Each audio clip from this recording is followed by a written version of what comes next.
of their lives. Lead us in your truth in all we do, the truth that does not divide but unites, does not tear down but builds up. May we be a good stewards of the gifts that you bless us with, our environment, our resources, our people. Protect our country, this state, from famine, earthquake, flood, fire, injustice, and disease. In your compassion, lead us to be guardians of those who are most vulnerable and in need amongst us. And in all things, we may give you greater glory. Father, O Lord, we beseech your loving kindness and blessings upon the people of Ukraine, who suffer greatly as we gather here this day. Grant them the strength and endurance to deal once again with another invasion. Strengthen the people, the nation of Ukraine, so that it will rise like a phoenix from the ashes, as it has been forced to do so many times throughout history. Continue to call forth the supporters of the Ukrainian people, Lord, who have given them courage almost beyond belief. Bless the nations and people of the world who have contributed, especially the United States of America, beyond all expectation, that they might experience the gratitude, love, and appreciation the citizens in Ukraine have for them. In you we trust, and in your name we pray. Amen.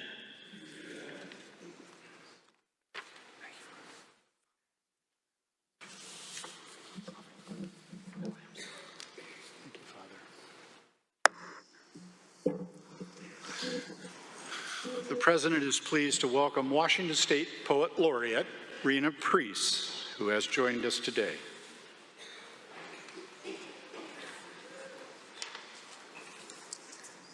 Eitskwail CEM, o helixen quanasatla tiakaias, sahwaltanat sanasnat chochlomisen.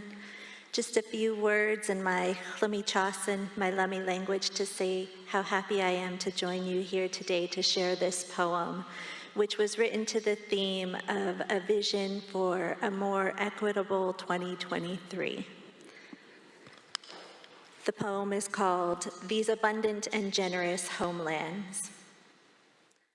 Warm at home in the long cold days of winter, how and why should it trouble our thoughts, that eternal question of the haves and have-nots? We are not thoughtless or hard of heart. We give what's fair, do our part. And the privileges we claim as our share, those we reserve without reservation, perhaps even unaware of our good fortune. Perhaps never having troubled deaf heaven with our bootless cries, we walk well-heeled through our blessed lives with ease. Or maybe we stride with shrewd purpose in shoes made for long days of toil on our feet. You have yours and I have mine, and aren't most of us just trying to get by? But still, the hungry, they are always with us. And isn't the worry always that if we pause our labor too long to care too much, that we shall be counted among them? How can equality be anything but a utopian dream for those whose history and legends tell only of statesmen and kings, and whose concerns are less and less over the justness of wars as much as they are for the accumulation of more, more, more? Yet, we live on lands where equality bloomed once before, when indigenous nations lived by beliefs and followed ancient laws that said an orca whale and a cedar tree are sovereign, sentient beings with inviolable rights, just like you and me. Those beliefs are not childlike or primitive. They are the blueprint for a just and fair society, which for Native nations is not a vision, but a memory. That sublime belief in the wisdom and goodness of the giving earth is not so elusive, is not a birthright exclusive to tribes. Yes, it's mine, but it's yours too, if you want it. If you want it, you must tell new stories, true stories on which to build new beliefs, true beliefs in the interconnection and value of all living things. The supremacy of man is only a fiction. This is the secret every river knows, for water rises and falls and in a circle eternally flows, from the cloud to the mountain, through the valley to the sea. Thus is a circle a balanced, perfect, and natural state of being. And who are we to interrupt it? We do so at our peril. When the forest burns, our eyes burn and our hearts fill with ashes, and when streams are dammed and wanting of salmon, doesn't our blood want of vitality? This is the folly of hierarchy, with man at the top. We reap the fruit of inequity, a harvest of terrible hunger. Now is the hour of our reckoning, a moment of dire lack. Though unrehearsed, we must summon the courage and the will to act to assure our children a better path forward. And when we look back, will we see that in fact we were not recovering from natural disasters, rather we were the great disaster from which nature must recover? With hindsight for eyes, we must sail toward a beautiful vision, an era that is trying but hopeful, demanding but healthy, whole, and equitable. We will be steadfast in our course, carried by the winds of change into a more balanced way of being. For while free will is at the whim of our human nature, nature loves balance, and so our nature is humane. These truths being self-evident, if all are created equal and life, liberty, and the pursuit of happiness are our legacy, then we must each wish that for the other and repair this world we've borrowed from our children. We must recall a time when we did not have the things we think we need, but had the whole living earth for free. As long as the rivers run, as long as the tide flows, and as long as the sun shines, you will have land, fish and game for your frying pans, and timber for your lodges. These were the promises on which this state was founded. These sacred homelands in which the call of eagles resounded resplendent from the tops of towering cedars, where none went hungry when salmon were running in clear, cool waters. These abundant and generous homelands were given in exchange for a promise of a world we could live in, a world that would keep giving to all in common, for as long as the rivers run. Haishka.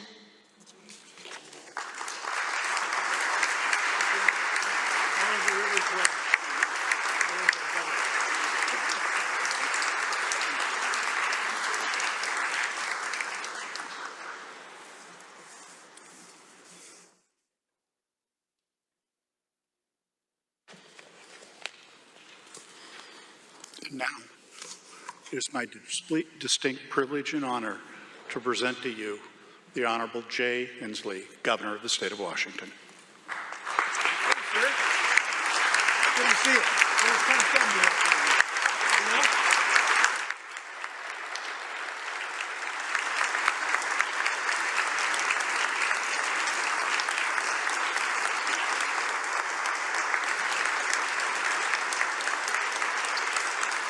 Thank you.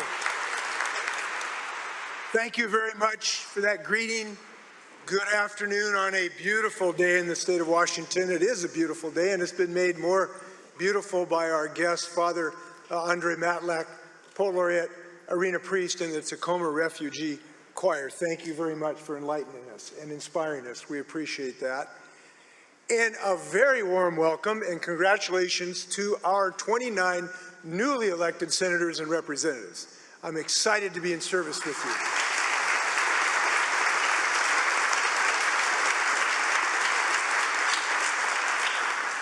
And as Speaker Jenkins remarked yesterday, our government should be reflective and representative of the people we serve. And this year, we're welcoming the most diverse legislature in our state's history. And I want to give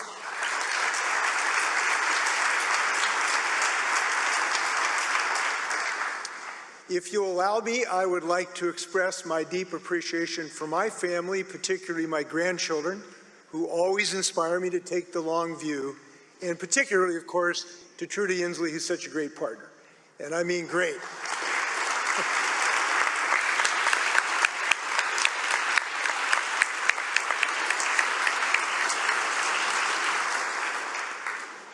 Mr. President, Madam Speaker, Mr. Chief Justice, distinguished justices of the court, members of the legislature, tribal leaders, state and local officials, and members of the Consular Corps, particularly the Ukrainian Honorary Consul, Valery Holoborodko.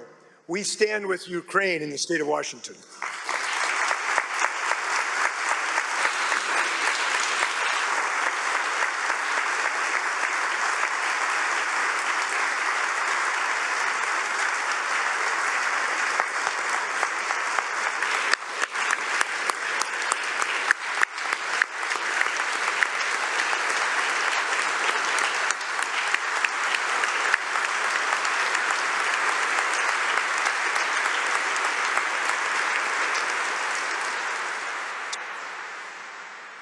My fellow Washingtonians, after 2 years of delivering the State of the State virtually, it really is great to be back together again.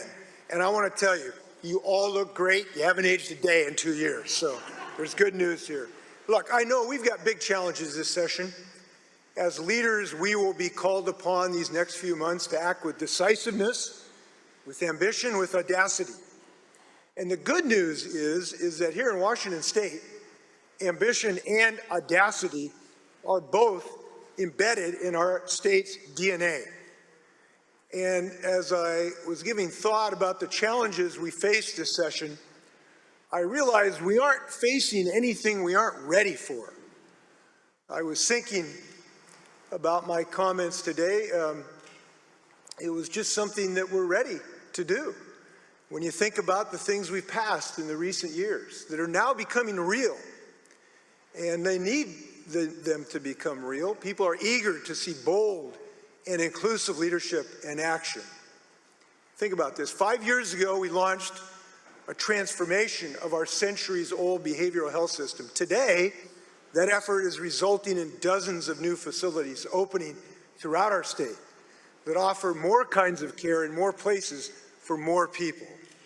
2 years ago, we funded a new type of rapid acquisition housing. It's speeding up our ability to create supportive housing in a matter of weeks and months instead of years and decades. The climate policies we passed in recent sessions are now going into effect. And not only are these policies driving down polluting emissions, they are also creating thousands of clean energy jobs across our state. 2 years ago, we passed a working families tax credit. It starts next month. This credit will put as much as $1,200 into the hands of more than 400,000 Washington families. And the list goes on. Paid family leave, broadband access, career-connected learning, and the best financial aid program for students in the nation. Here in our state, we invest in our people and we invest in our communities. It's a reason we have been rated the best state in America, the best economy in America, the second best for business, the third best state for workers. We can't be number one in everything, but we sure come close every year. And this is not an accident. It is because of the work we do in these chambers. And because of that work, and because of the work of millions of Washingtonians, I can proudly report to you this: the state of our state is strong. And I am happy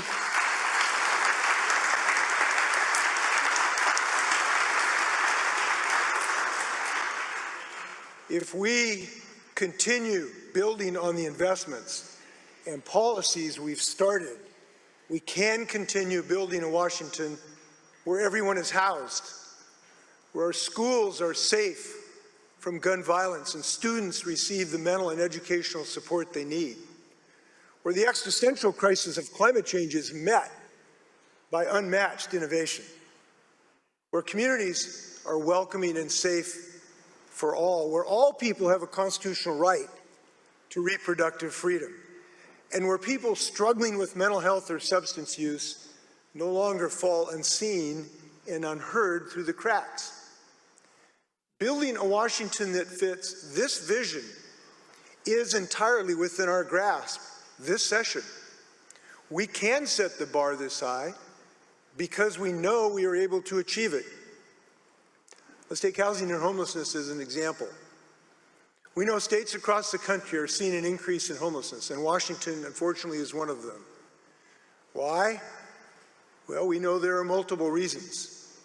Though some people face behavioral health challenges or chemical addiction issues, the fundamental underlying challenge is that we do not have enough housing in our state for our people. And it is a difficult irony of having such a strong economy. Well-paid workers flock here for jobs, forcing lower-paid workers to compete for housing. And when there's not enough housing for all, rents and prices skyrocket beyond what we can afford. And until we fix our housing crisis, thousands of people will remain homeless. Today, we're short 81,000 housing units and worsening by the thousands each year. Our population grew nearly 1 million people in the past decade, but housing stock only grew about 315,000 units. We're going to need another 1 million units in the next 17 years. Again, until we fix our housing crisis, thousands of people will remain homeless. And we need a fix that provides a level of speed and scale beyond anything we've done in the past. Now, when it comes to building affordable housing, our Housing Trust Fund has been our primary tool for decades. But unfortunately, we can only adjust that dial a little bit here and there. We have been adjusting it up every biennium since 2013, $30 to $50 million at a time. But it simply isn't enough. And if there was ever a time to go big, it's now. And I understand the frustration of those who wonder why this problem hasn't been solved yet, and I understand the allure of easy answers to homelessness. But we all know there are no easy answers. Simply moving a person experiencing homelessness from one street corner or city to another is not a real solution. Now, what is working are efforts such as the Rapid Acquisition Program that we launched and you launched 2 years ago. That program is allowing us now to create thousands of new supportive housing units at a pace that has never been possible before.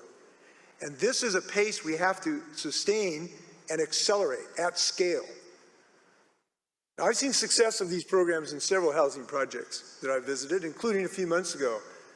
I met a young man named John Torrey Mackey. He was at a pallet shelter village in Vancouver called The Outpost.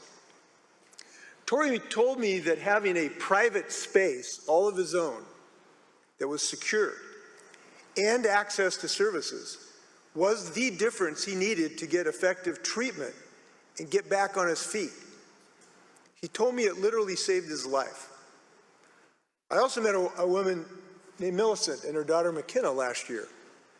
They lost their home right before COVID and couldn't find another place they could afford. But they found stability at the Willow Crossing in Seattle. I'd like you to meet Millicent and McKenna here. Thanks, Millicent. McKenna, where are you here? I'm looking for you there. Thanks for being here today.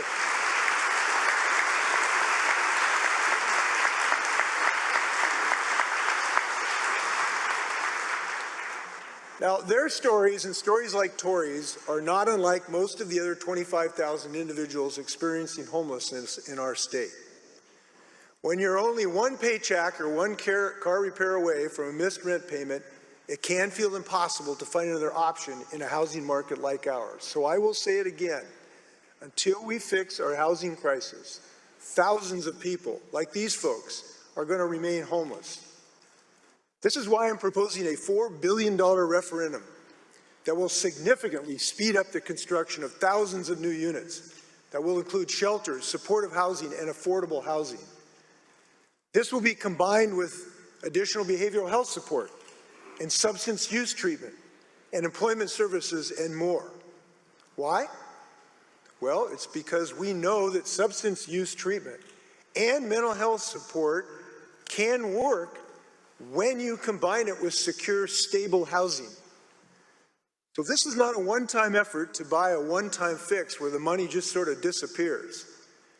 This investment will turn into true assets. Once built, will provide a pipeline of affordable housing for tens of thousands of more people every year.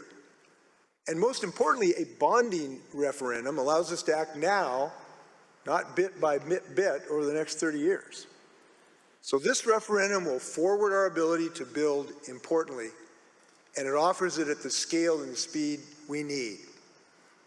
Now, scale and speed are necessary for market rate development as well. We know that residential zoning restrictions block developers from building denser and more affordable options. And we simply have to finish the job we started last session to address middle housing and increase housing density within our communities. There is a way to do this that respects the unique character of our towns and cities, while also responding to the reality that, look, we are a growing, changing state. Again, until we fix our housing crisis, thousands of people will remain homeless. I believe the people of the state of Washington are with us on this. Let's go big. Let's get this done this session.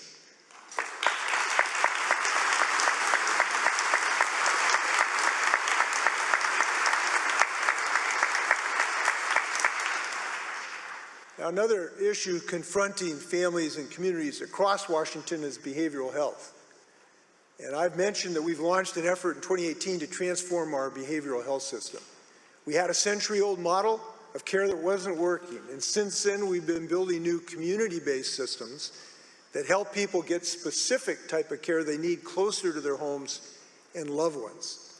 And we've made thousands of new beds available to patients across Washington for care that ranges from crisis stabilization to substance use disorder. While we're still building, and my budgets contain funding to keep every part of our plan on track, including the new 350-bed forensic hospital at Western, we've got work to do. But, much like our housing crisis, this is not enough, particularly when it comes to forensic services. We are seeing an unprecedented increase in demand for competency evaluation and restoration services, a 60% increase in court orders just since 2018, 145% increase in inpatient referrals since 2013. This is not sustainable. This state has been and will continue doing its part to shore up capacity. And we have added hundreds of forensic beds since the True Blood trial in 2015. And we plan on adding hundreds more. But even with all these investments, this unprecedented growth in court orders and referral is not manageable or sustainable. Nor is our criminal justice system really an effective way to connect people to the treatment they really need to restore their lives. So we should be prioritizing diversion and community-based treatment options rather than using the criminal justice system as an avenue to mental health care, particularly because competency services only treat people to get well enough to be prosecuted. Now, this has been a frustrating point of contention for families, lawyers, judges, patients, advocates, providers, and for me. We have to find a better way. Lawsuits and lawyers is not going to fix this problem. So I will be asking local leaders to join me in crafting a better plan, both for defendants' mental health and for public safety. Now, while we do these things, we're also continuing our efforts in education. And we know that meeting the social and emotional needs of our students is an extremely important effort. And I commend this legislature and you for making historic investments last year to increase funding for schools so that they can hire more nurses, counselors, psychologists, and social workers, which is always important, but particularly as we're coming through COVID. And my budget continues these additional investments. I'm also hopeful this year that we can increase funding for special education. I've proposed more than $120 million to better support school districts as they meet the needs of every student, no matter how complex their needs. All told, my budget proposal increases K through 12 spending by $3 billion. We know the circumstances have been very difficult for students, educators, paraeducators, school bus drivers, and all the others who work in our schools. So I hope you can join me in a moment of recognition for these people who have been so instrumental in helping students navigate the challenges of COVID and beyond. Thank you to these educators. I'm appreciative of the work.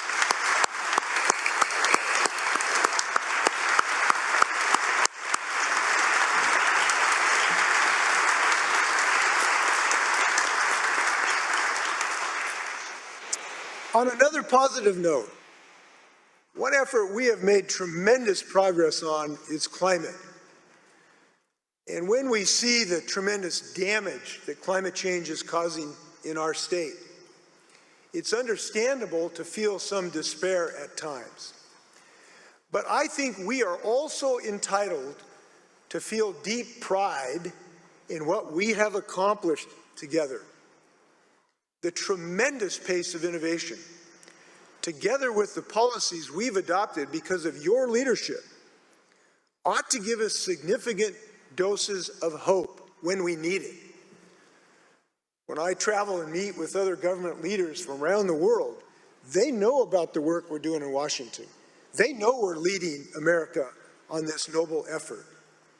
And we've passed several landmark policies that are transitioning us to clean transportation, to clean electricity, to clean buildings. Just last week, our clean fuel standard and our cap and invest programs went into effect. And we're doing this in a way that ensures overburdened communities will experience the economic and health benefits of this transition. Now, our focus shifts to implementation and investment. Now, when we do this, we need more capacity to permit clean energy projects in a timely manner. And we need to bolster our transmission infrastructure to reliably deliver clean energy throughout the state. We also need to expand our research and development capacity.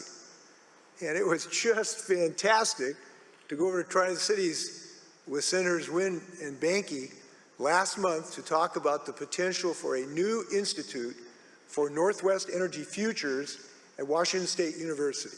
This institute will put the region to be a global leader and in the global forefront of clean tech innovation. Go Cougs, and I hope you can help on this.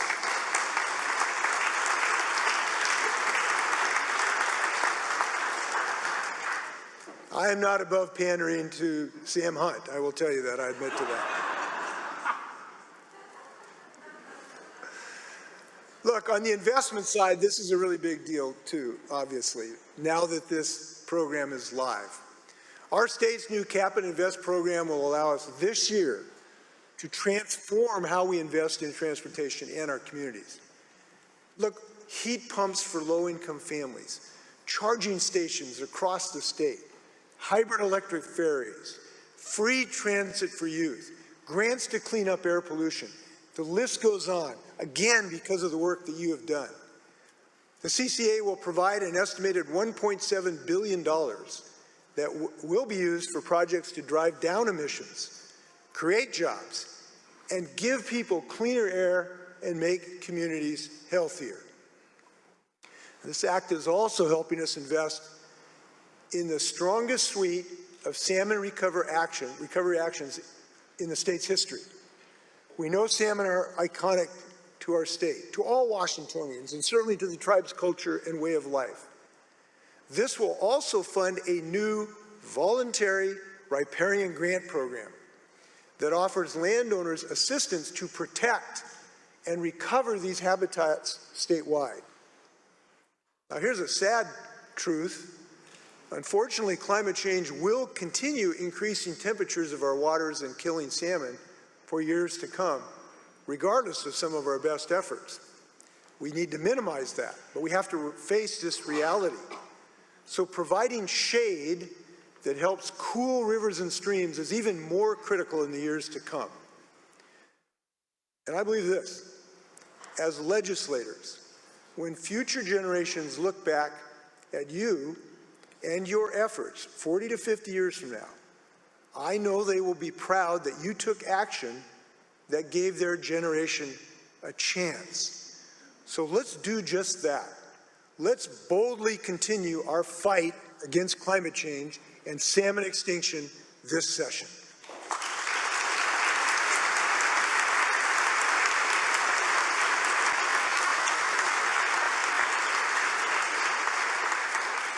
I know the list of things we intend to accomplish is long, but I've got a couple more things I'd like to touch on. The first is public safety. Now, that phrase, public safety, evokes different meanings and ideas amongst people.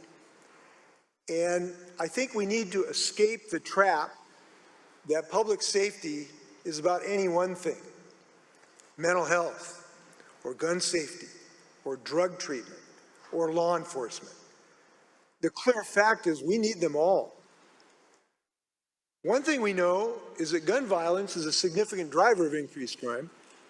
This isn't a surprise, considering that the gun lobby has worked for decades against common sense gun safety measures. Fortunately, in Washington state, voters and legislators have been willing to take on the gun lobby. We've enacted several measures to strengthen background checks and put limits on the kinds of weaponry used in mass shootings.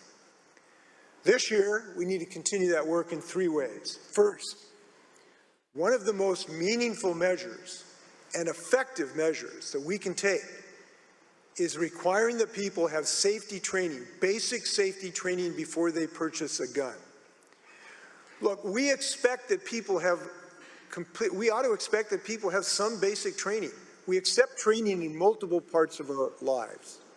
So we should expect that they will have basic training when they buy a gun. This has worked in other states, and it's time to put this to work in Washington. Second,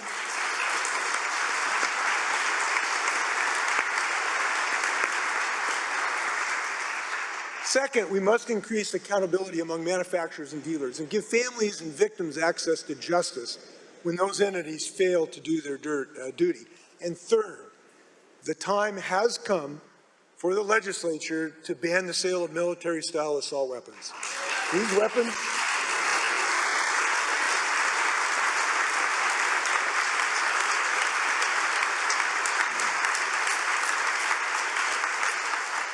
These weapons are designed for the sole purpose of destroying lives, the lives of school children, law enforcement officers, concert goers, nightclub patrons, and people gathered in houses of worship. We owe our children the assurance we're doing all we can to keep them safe. Let's pass all three bills and prove to them that the gun lobby doesn't make the rules in Washington state, we do.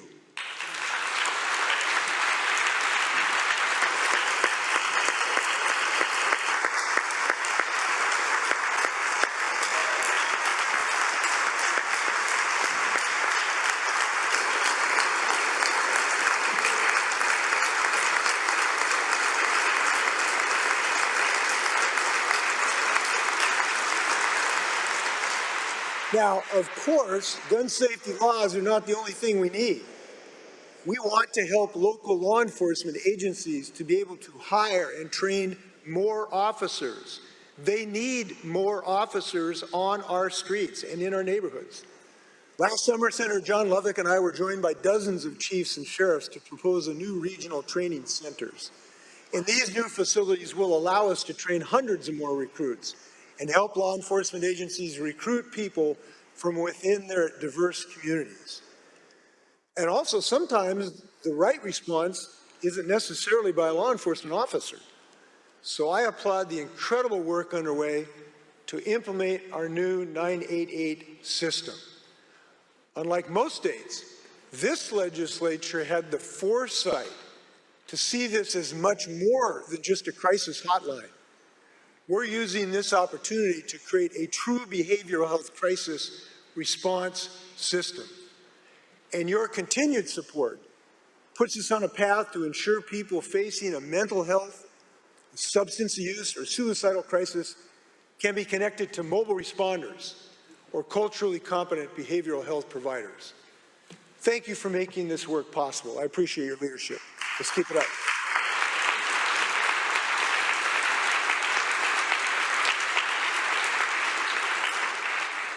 Now, there's one other very important priority we have to address, and that's the rights of Washingtonians seeking reproductive care. We know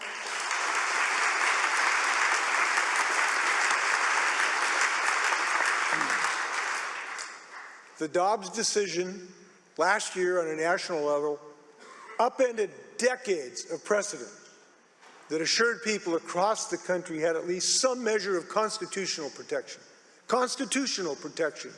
for abortion care and contraception. That protection is gone for more than half the people in our nation. And the new Republican majority in Congress this weekend made further abortion restrictions one of their top priorities. So in Washington state, we are fighting to make sure that this right remains protected. We must protect patient data and privacy. We must protect access from the threat of healthcare consolidation and cost barriers. We must protect patients and providers from persecution by vigilantes and activist politicians in anti-choice states. And finally, and most importantly, we must pass a constitutional amendment that expressly establishes a fundamental right to reproductive freedom in the great state of Washington.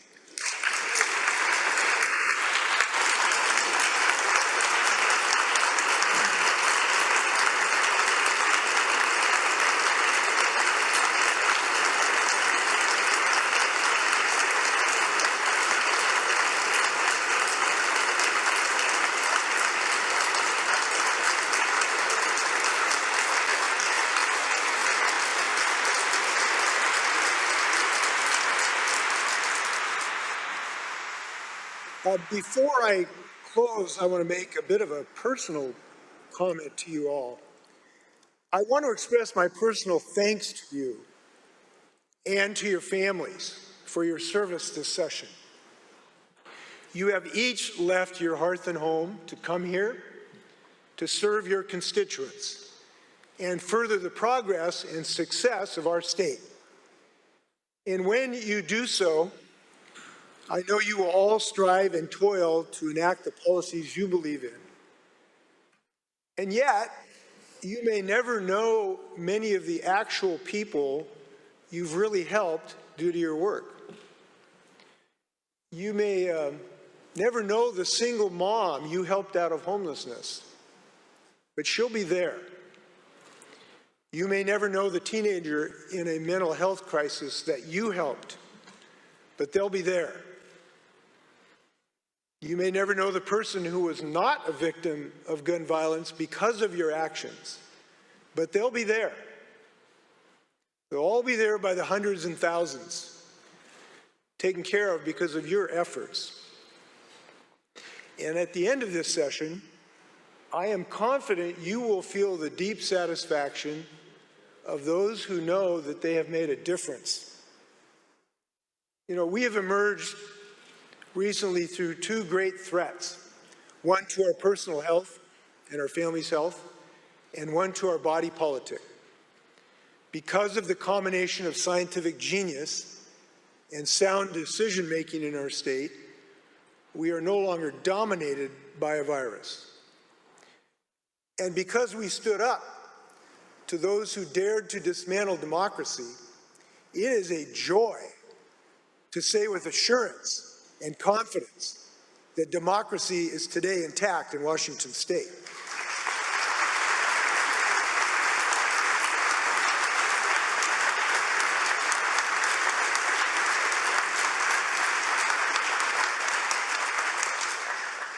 So now it is our blessed opportunity to fully exercise the power of democracy, not with half measures, empty gestures, or platitudes, but with the boldness and the ambition that is fitting to the unlimited capacity of the evergreen state.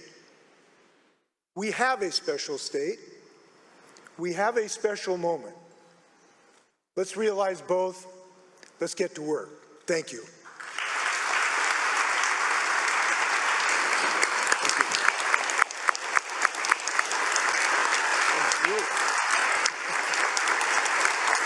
Thank you. Thank you. Thank you.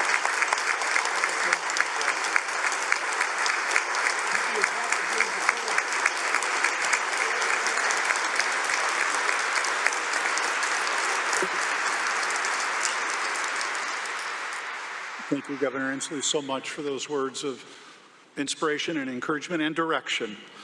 Will the committee come forward and escort Governor Inslee from the House chambers, again comprised of Representatives Stearns, Hutchins, and Senators Hasagawa and Fortunato?